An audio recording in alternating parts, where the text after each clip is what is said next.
اللهم صل على محمد وعلى محمد. رحم الله من قرأ الفاتحة.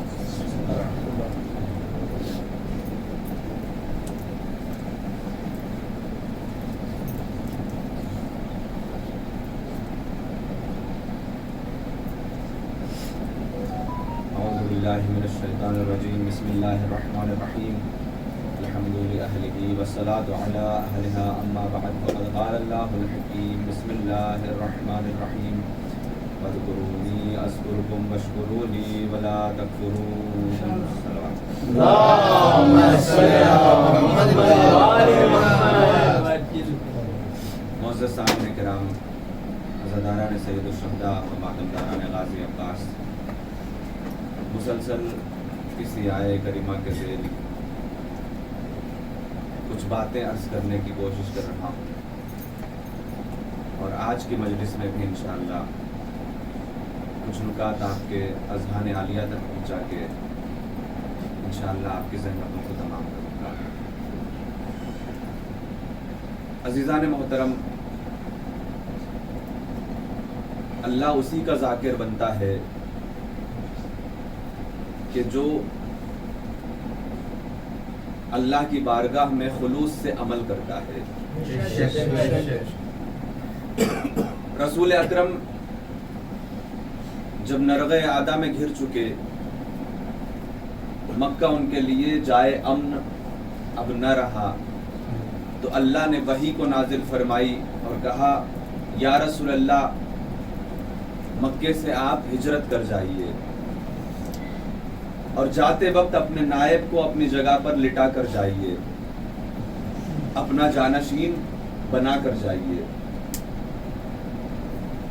تو عزیزان محترم، رسول اکرم نے اپنے بھائی علی کو بلایا اور سب سے پہلے یہ بتایا کہ اے علی، میری جان خطرے میں ہے اور گھر کے باہر 40 نوجوان تلواریں نکال کر کھڑے ہیں اور تم میرے بستر پر سو جاؤ.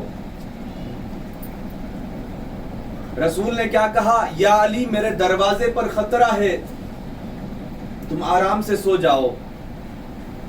اگر آپ کے پاس کوئی آ کر یہ کہے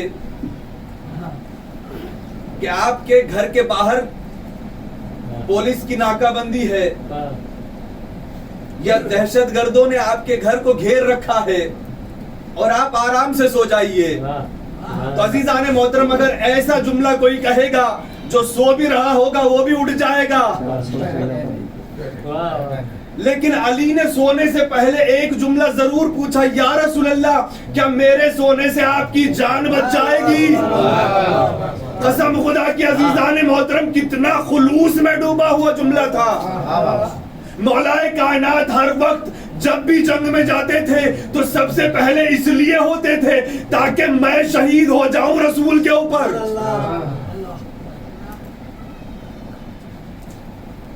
اب مولا کائنات نے ایک سوال کیا، یا رسول اللہ، کیا میرے سونے سے آپ کی جان بچ جائے گی؟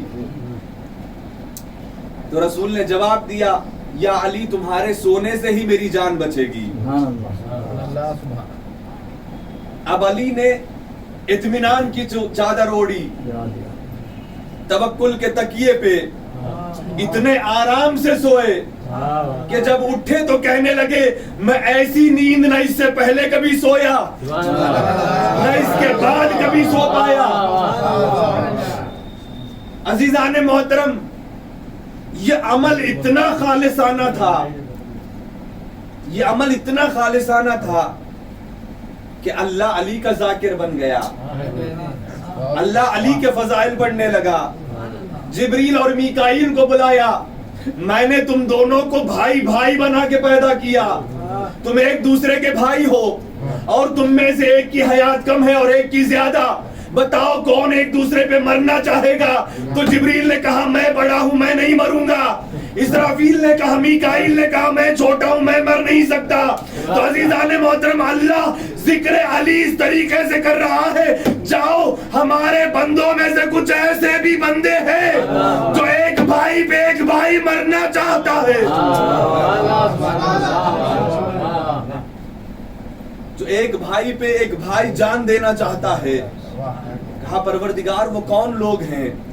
کہا مدینے کی مکے کی گلیوں میں جاؤ, تمہیں ابو طالب کا گھر نظر آئے گا, جہاں پر علی کے نبی کے بستر پر علی نبی بن کر سوئے, اور اس شان سے سوئے کہ کافر بھی پہچان نہ پائے کہ آخر نبی سو رہے ہیں یا علی سو رہے ہیں. جب علی نے صبح کے وقت چادر کو اپنے سر سے ہٹایا, جب کافروں نے دیکھا تو پیچھے پیر بھاگنے لگے.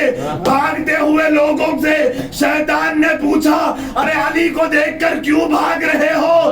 تو ایک مرتبہ لوگوں نے کہا, ارے جب بچپنے کا دور تھا تو علی نے ہمیں ایسا مارا کہ آج تک ہم معذور ہیں. ارے علی تو اب جوان ہو گئے.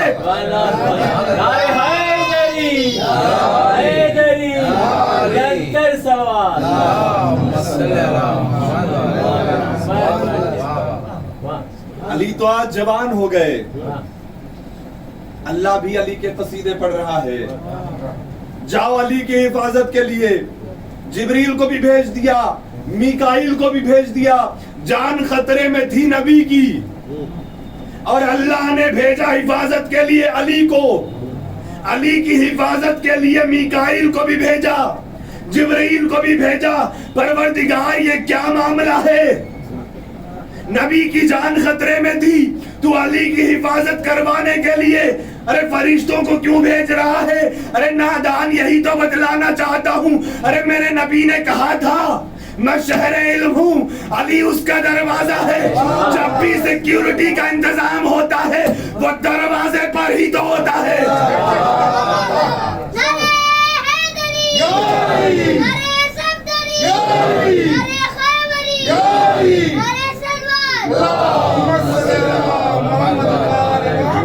مولا کائنات پر بلند تر صلوات.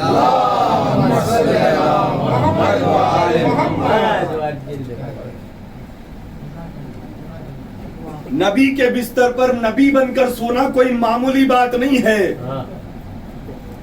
اور وہ بھی تلواروں کے سائے میں سونا,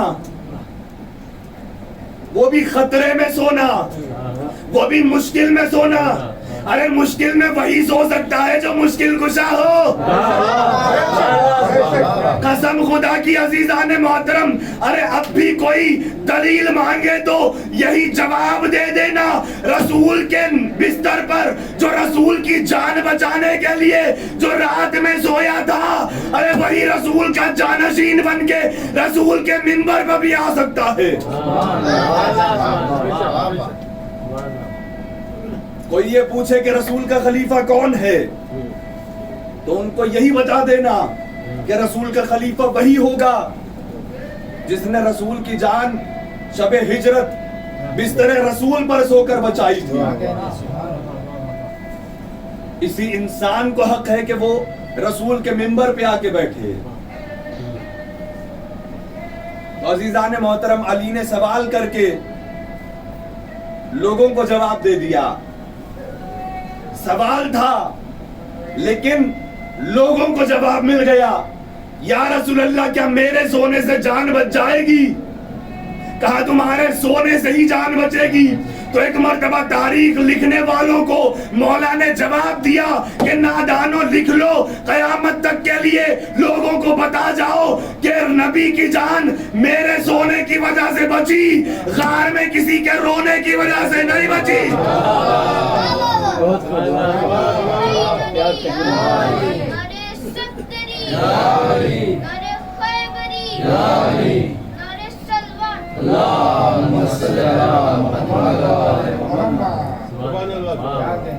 مولا آپ سب کو سلامت رکھے.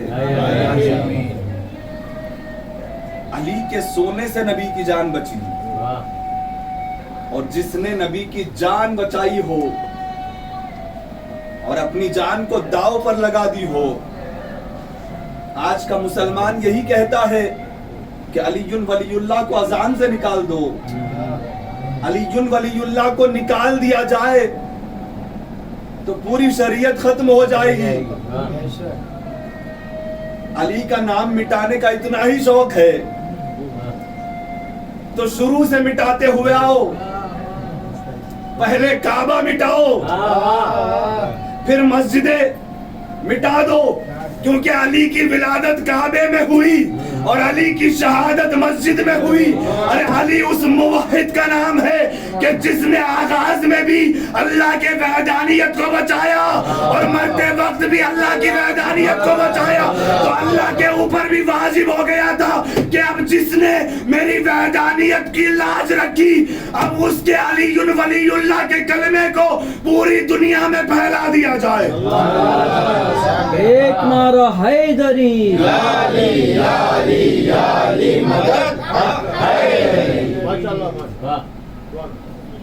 اللہ کے اوپر بھی یہ واجب ہو گیا تھا جس نے میرے ذکر کو بچایا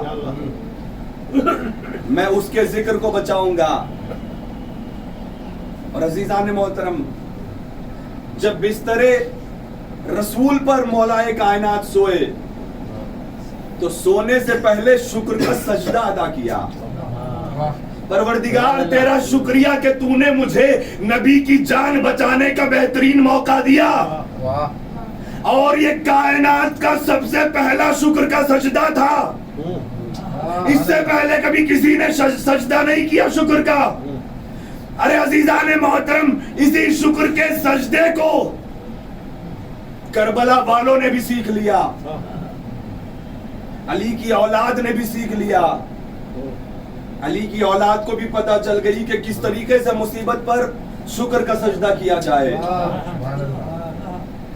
کس طریقے سے مصیبت پر اللہ کا ذکر کیا جائے.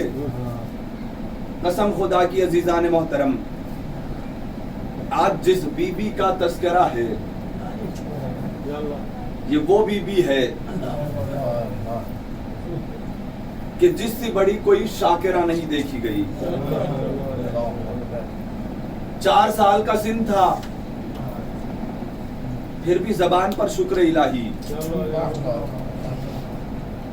پروردگار تیرا شکریہ کہ تو نے ہمارے قربانیوں کو قبول کر لیا.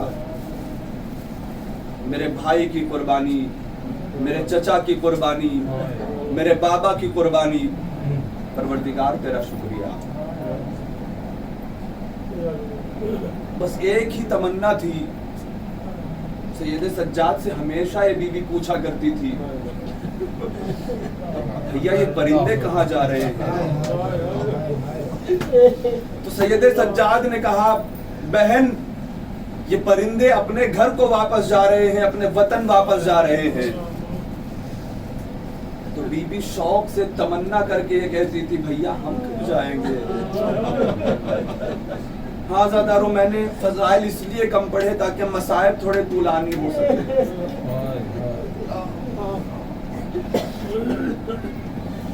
یہ وہ 4 سال کی فاطمہ تھی کہ جس کو 4 سال کے سن میں غش آیا.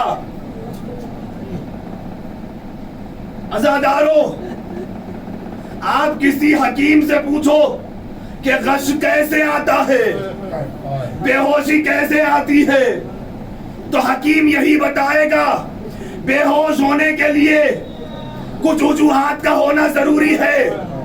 وجوہات یہ ہیں کہ پیاس کی شدت اتنی زیادہ ہو کہ جسم کا پانی سوکھ جائے تو انسان کو بے ہوشی آتی ہے, اور انسان کو غش اس وقت آتا ہے کہ جب انسان دن بھر دھوپ میں کھڑا رہے اور اچانک خون کم ہوتا چلا جائے تو انسان بے ہوش ہو جائے گا. اور انسان کوئی ایسا حادثہ دیکھ لے کہ جس کو دیکھنے کے بعد وہ انسان برداشت نہ کر سکے. ہاں زادارو, حکیموں نے یہی بتایا, طبیبوں نے یہی بتایا, ڈاکٹرز نے یہی بتایا کہ انسان کو بے ہوشی اس وقت آئے گی جب انسان کو سب سے زیادہ پیاس لگتی ہے اور پیاس کی شدت کی وجہ سے انسان کا جسم کا جو پانی ہوتا ہے وہ جب کم ہو جاتا ہے تو انسان بے ہوش ہو جاتا ہے. اچانک خون کی رفتار کم ہو جائے تو انسان بے ہوش ہو جاتا ہے, اور انسان کے سامنے کوئی ایسا منظر دکھائی دے کہ جس کو دیکھنے کے بعد انسان برداشت نہ کر سکے اور وہ بے ہوش ہو جائے. صاحبان اولاد کا مجمع ہے. اللہ آپ کی اولاد کو سلامت رکھے. جا کر حبیب سے طبیب سے ایک بار سوال کر لو کہ حکیم اتنا بتا دے کہ یہ سارے الگ الگ وجوہات الگ الگ موقع پہ کسی انسان پر آئے تو انسان بے ہوش ہو جائے گا. اگر یہ سارے وجوہات ایک انسان پر ایک ہی وقت میں پڑ جائے تو اس انسان کا عالم کیا ہوگا؟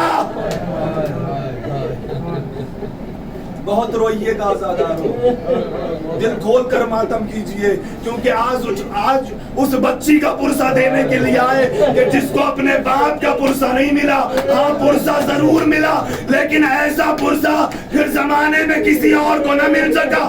ارے کیسے پرسہ ملا؟ کوئی تماچے مارتا تھا, کوئی تازیانے مارتا تھا. آزادارو, سیدہ سکینہ یہی کہا کرتی تھی, اے بابا ارے آپ نے اتنے پیار سے بڑے کانوں میں بالیاں پہنائی. لوگ اگر مجھ سے مانگتے میں اپنے ہاتھوں سے بالیاں نکال کے ان کے حوالے کر دیتی, لیکن ظالموں نے مانگا نہیں تھا. بابا میرے کان زخمی ہے, میرے کانوں کے زخم تمہیں بتائیں گے کہ ظالموں نے کتنی بے دردی کے ساتھ میرے کانوں سے گوشوارے چینے ہیں. جزاک اللہ, جزاک اللہ. اللہ آپ کو کوئی غم نہ دے سوائے مظلوم کربلا کے. ہاں زادارو, ڈاکٹرز یہ بتاتے ہیں کہ ان وجوہات کے بنا پر انسان بے ہوش ہوتا ہے. جب ڈاکٹر سے پوچھا جائے کہ اگر یہ سارے وجوہات ایک ہی وقت ایک ہی انسان پر گزر جائے تو اس کا دماغ پھٹ جائے گا. ایک مثال دوں عزیزان محترم, ہائی وولٹیج اگر کسی کے گھر میں آ جائے تو گھروں کے فیوز اڑ جاتے ہیں اور گھروں میں تاریکی چھا جاتی ہے. اگر اسی طریقے سے دماغ پر کوئی سب سے زیادہ صدمہ ہو جائے تو دماغ کام کرنا بند کر دیتا ہے اور انسان بے ہوش ہو جاتا ہے. طبیب سے کسی نے پوچھا یہ سارے وجوہات سارے صدمے ایک انسان پر پڑے, اب یہاں پر عمر کی کوئی قید نہیں ہے, چاہے جوان ہو چاہے وہ بوڑھا ہو, ہر انسان بے ہوش ہو جائے گا, اور لیکن اس کے غش سے فاقہ ہونے کی کوئی گارنٹی بھی نہیں ہے. اس طبیب سے پلٹ کر ایک سوال کیجئے, اگر یہ ساری مصیبتیں ایک عورت پر پڑ جائیں تو کیا ہوگا؟ تو طبیب کہے گا میں بتا نہیں سکتا کہ کیا ہوگا, لیکن اتنا ضرور بتا سکتا ہوں کہ وہ انسان مر جائے گی, وہ خاتون مر جائے گی. پھر پلٹ کر سوال کرو, اگر یہ ساری مصیبتیں ایک ساتھ ایک عورت پر پڑے تو کیا ہوگا؟ کہا میں بتا نہیں پاؤں گا. اگر پلٹ کر کہو کہ ایک خاتون کے سامنے اکبر جیسا بھائی شہید ہو جائے, اصغر جیسا بھائی شہید ہو جائے, قاسم کا لاشا پامال ہو جائے تو اس بی بی پہ کیا ہوگا؟ تو وہ سر و سینہ پیٹے گا اور کہے گا میں کچھ بتا نہیں پاؤں گا. پھر پلٹ کے بس ایک سوال کرو, اگر یہ خاتون 4 سال کی بچی ہو اور اس بچی کے سامنے اس کے بابا کے سینے پہ کوئی قاتل سوار ہو اور در و سر میں جدائی کر دے اور اس کے بابا کے سر کو نوکے نیزہ پہ بلند کر دے. جزاک اللہ، اللہ آپ کو کوئی غم نہ دے سوائے مظلوم کربلا کے۔ عزادارو، طبیب جواب نہیں دے گا، بے ہوش ہو کے گر جائے گا، اور اٹھنے کے بعد ایک جملہ ضرور کہے گا کہ میں اس بچی کے بارے میں کیسے بتاؤں کہ جس کے اوپر دنیا کی ساری مصیبتیں پڑی ہیں۔ ارے میں نے سنا ہے تو میرا یہ عالم ہو گیا کہ میں بے ہوش ہو گیا۔ ارے وہ بچی اگر یہ سارے منظر ایک بار دیکھ لے گی تو اب وہ زندہ نہیں رہ پائے گی۔ آزادارو، یہی وجہ ہے کہ انسان بے ہوش ہو گیا، یہی وجہ ہے کہ طبیب بتانے سے پہلے بے ہوش ہو گیا۔ اللہ جانے سکینہ کے دل پہ کیا گزری ہوگی۔ سکینہ نے اپنے بابا کو جس کے سینے پہ سویا کرتی تھی، اس بابا کے سینے پہ قاتل کو سوار ہوتے ہوئے دیکھا، کند خنجر سے تن و سر میں جدائی کرتے ہوئے دیکھا، بالوں میں ظالم نے ہاتھوں کو رکھا، یہ سکینہ نے دیکھا۔ کیسے برداشت کیا ہوگا سکینہ نے؟ اور 4 سال کے سن میں مکمل عرفان حسین رکھنے والی بی بی کا نام سکینہ تھا۔ عزادارو، دل کھول کر ماتم کیجئے۔ آج اس بی بی کا ماتم ہے کہ جس کو زندگی میں کبھی ماتم کرنے کا موقع نہ مل سکا۔ قید کے اندھیرے میں بابا کو یاد کر کے یہ بی بی اتنی بے کسی کے عالم میں گزری۔ جب دفن کا وقت آیا، بھائی اتنا مجبور تھا، ہاتھوں میں ہتھکڑیاں تھی، پیروں میں بیڑیاں تھی۔ مولا سجاد نہ کھڑے ہو سکتے تھے نہ بیٹھ سکتے تھے، کھڑے ہوتے تو گلے کا دوک، ارے ہاتھ کو اذیتیں دیتا، بیٹھنا چاہتے تو گردن کے دوک اور پیر کے بیڑیاں، ارے ہاتھ کو جھکنے نہیں دیتی تھی۔ آزادارو، کتنی بے کسی کے عالم میں یہ بی بی ایک حسرت لے کر چلی گئی۔ سجاد بھیا، ہم کم وطن جائیں گے؟ بس ایک قیامت کا جملہ آپ تک میں پہنچاؤں گا آزادارو۔ آزادارو، ایک بہن ایسی تھی، ایک بھائی ایسا تھا۔ بہن جینے کی تمنا کرتی تھی، بھائی مرنے کی تمنا کرتا رہا۔ جو بہن جینے کی تمنا کرتی رہی وہ قید کے اندھیروں میں مر گئی۔ جو بھائی جو بھائی مرنے کی تمنا کرتا رہا وہ 40 سال تک شام کو یاد کر کے روتا رہ گیا۔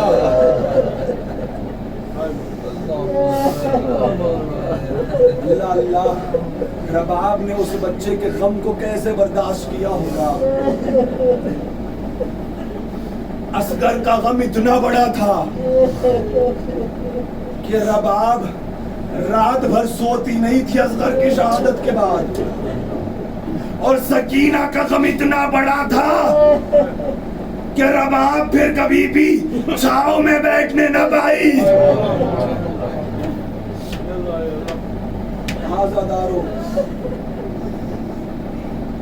بابا کے غم میں یہ بچی دن بھر گزارتی تھی اور رات بھر گزارتی تھی۔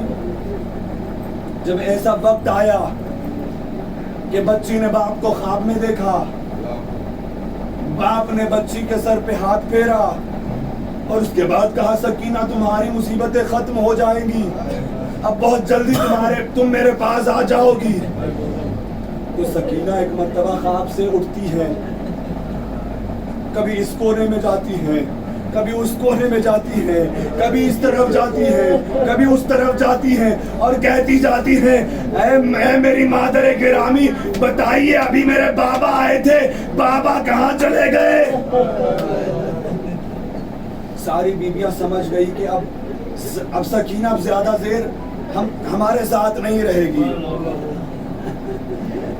بس عزادارو، ساری عورتیں رونا شروع کر دیتی ہیں، ایک کوہرام مچ جاتا ہے قید خانوں میں۔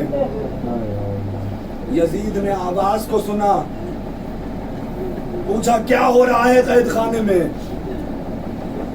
کہا سکینہ اپنے بابا کو یاد کر کے رو رہی ہے۔ کہا تشت کو لایا جائے۔ تشت کو لایا گیا۔ بس ایک مرتبہ قید خانے میں جیسے ہی یزید پہنچا ایک سوال کیا، سکینہ اتنا بتاؤ تم اپنے باپ سے کتنا محبت کرتی ہو؟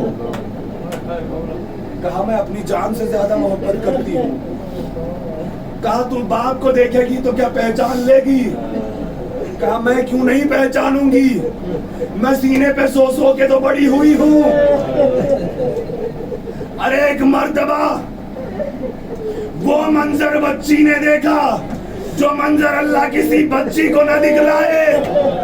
ارے تماچے کھانے والی بی بی قید خانے میں ایسا منظر دیکھ رہی تھی کہ جس کو دیکھنے کے بعد اب مرنے کے علاوہ کوئی اور راستہ نہیں تھا۔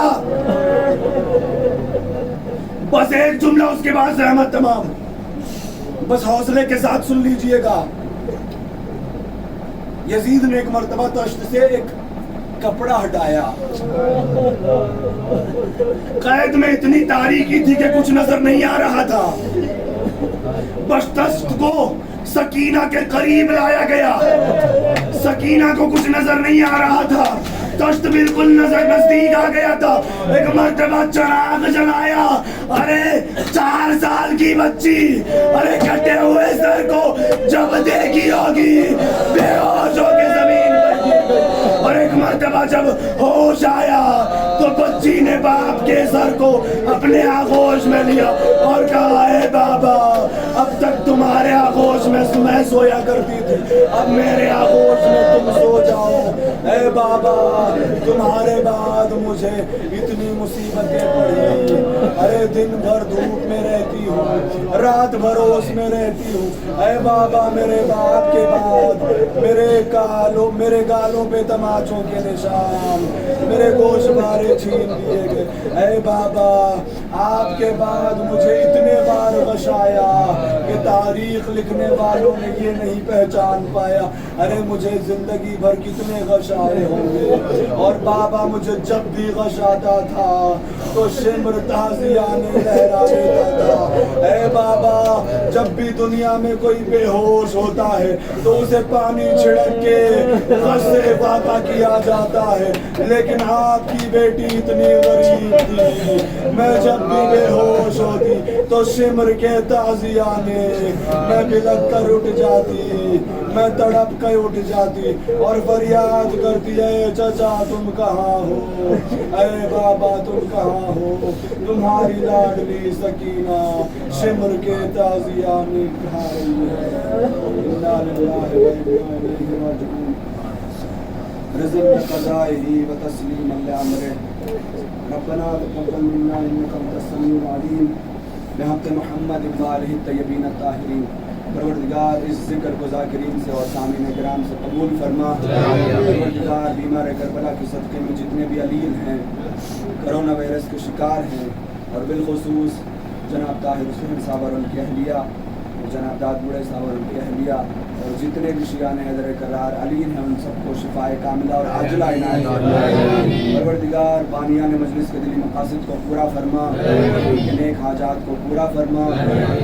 انہوں نے تبرک کا انتظام کیا ہے، پروردگار ان کے خلوص کو اور ان کی کمائی کو قبول فرما۔ پروردگار لباس شہادہ معصومین علیہ السلام کا ان کے بچوں کو پروان چڑھا، ان کے نیک توفیقات میں اضافہ فرما۔